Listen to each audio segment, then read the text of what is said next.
कुछ खबरें खेल के मैदान से। ICC women cricket world cup का आज से भारत और श्रीलंका में होगा। 8 टीमों में ट्रॉफी की जंग होगी। इफ्तिताई मैच में भारत और श्रीलंका की टीमें आमने सामने होंगी। कॉमन वुमेन टीम इवेंट में अपना पहला मैच 2 अक्टूबर को बांग्लादेश के खिलाफ खेलेगी। पाकिस्तान वुमेन टीम इवेंट में अपने तमाम मैचेस कोलंबो में खेलेगी। ऑस्ट्रेलिया की टीम अपने टाइटल का दिफा करेगी। साबिक कौमी क्रिकेटर शोएब अख्तर ने कहा है कि खिलाड़ियों के पास गेम प्लान न होने से एशिया कप हाथ से निकला है।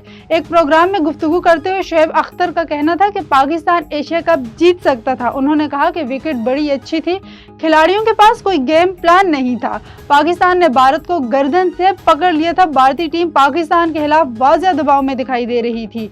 साबिक कौमी क्रिकेट का कहना था कि पाकिस्तान ने बना बनाया मैच भारत को थमा दिया। अहम मैच में फास्ट बॉलर को क्यों नहीं खिलाया गया, ना ही टीम के पास सिंगल डबल लेने की तकनीक थी।